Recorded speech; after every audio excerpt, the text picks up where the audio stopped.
Warning, this is your audio and visual notification that graphic content lies ahead. Viewer discretion is advised. Okay, today we have a deer down. And I want to show you how I field dress my deer.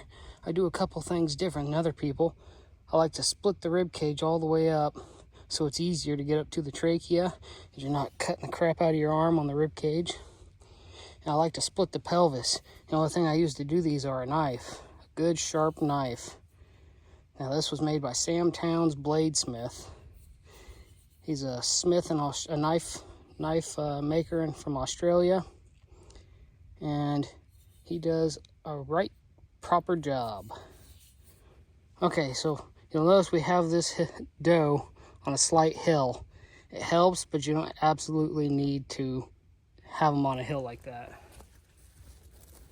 Okay, so get them flopped. There you go. Kind of pin the rib cage here. Open up the belly. Okay, now I'm going to find the solar plexus, I believe it's called, the end of the rib cage. And I'm going to grab some hair and lift up. The only thing I'm doing here is I'm cutting the hide away. I'm not puncturing through into the gut cavity yet.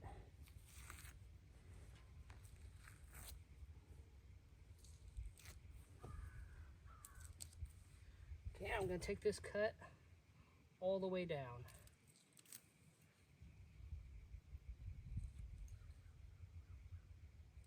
Okay, there we go. Now I'm going to flip around. Do the same thing going up. Now obviously if you want to mount the animal, don't split it all the way up like this. Okay, I have that. I'm going to cut down to the rib cage.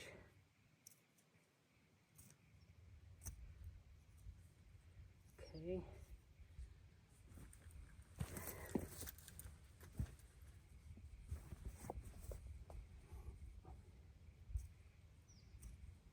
Yep, here's that plexus. So I'm going to just get my tip of my knife in there, split it all the way into the gut cavity.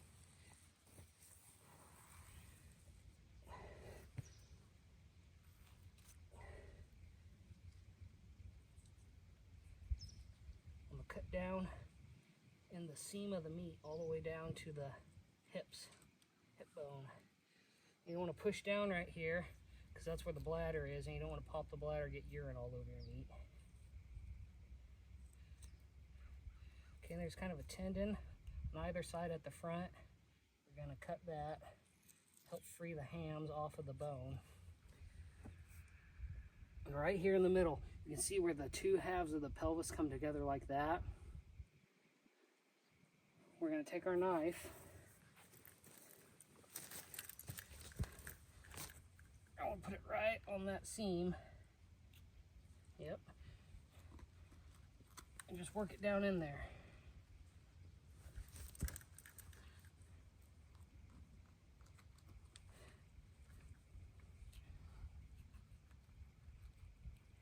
And you'll know if you have the seam, it'll cut through easy if you're on the seam. If you're having a hell of a time, you're not on the seam. Towards the back can get a little tough. So I'm going to take the seam, go down.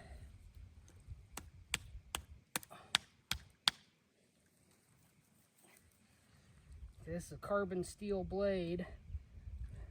I wouldn't try to do this with a stainless steel blade, but you can. It ain't gonna keep its edge for the rest of the process like a carbon steel blade will. Okay, there we go. We're all the way through the pelvis. It's split. Now we're gonna push on either side of the hip. You see that? Get 2 fingers in between the pelvis. What we're gonna do is pull our guts through that cavity. You ain't gotta cut out the anus at all. Here I'm just cutting. I found the gut. I'm cutting around it.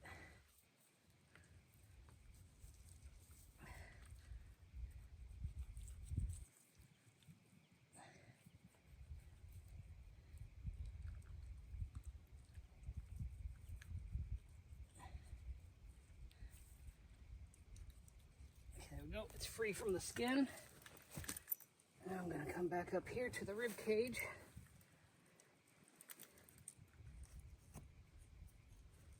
Be careful when you're doing this.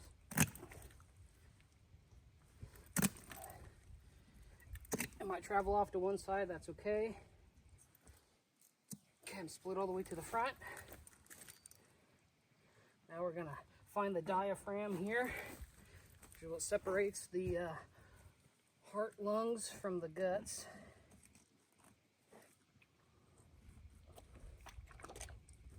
Okay, just going to follow that all the way around. Make sure we're pushing the guts out of the way so we're not nicking the stomach.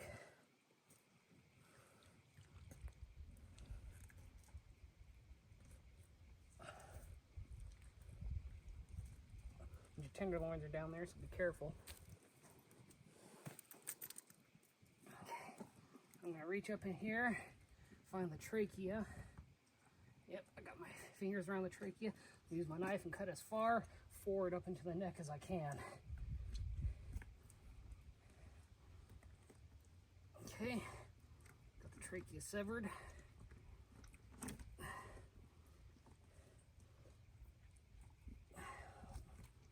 Now I'm just gonna grab it, and whenever it hangs up, use my knife to help free it. Now you can just pull the guts right out. We're hung up a little bit right at the diaphragm, where it meets the spine. Okay, there we go.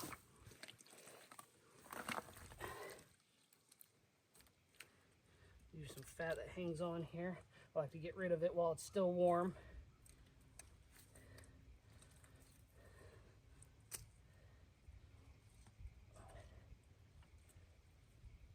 Careful, your tenderloins are right here. You don't want to nick them up.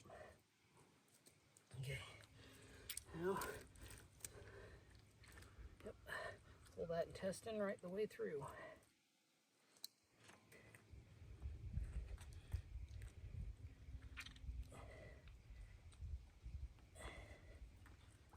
Usually it pulls through. This one seems to have a lot of tissue up here that I didn't quite get. And then the other way. There we go. One completely gutted animal. Now I'm going to grab the legs. And this is why it's nice to have it on a hill. Preferably free of cow patties. Flip it over, and because we split the pelvis, it's going to keep that cavity open, help it drain. I'll put that as horizontal stabilizers, and there we go. Okay, now don't forget your heart. Always keep your heart. That's the best cut on the animal. While you're getting at it, make sure you look at the damage your bullet did. See if you used a well-performing bullet. Here you can see the liver is ruptured. So is the stomach contents.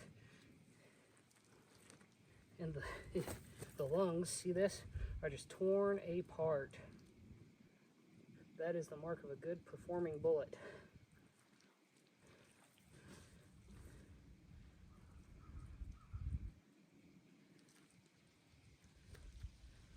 Oh, yep, looks like we hit the top of the heart. Cut around the caul sac.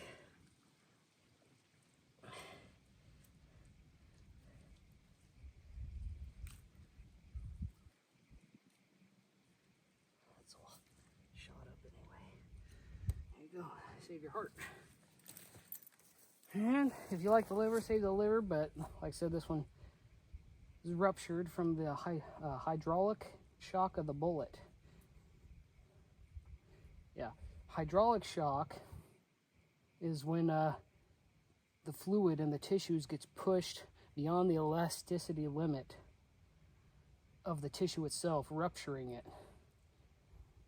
And hydrostatic shock is the electrical wave created when a bullet dumps a bunch of its energy, and it creates shock waves that can travel up to the central nervous system in the spine and knock the animal out, put it in a coma. Yep, that's how we do it. One more tip for you. Your baby wipes. Make sure you got unscented baby wipes with you, and don't leave them in the truck overnight. Otherwise they'll freeze and you won't be able to use them.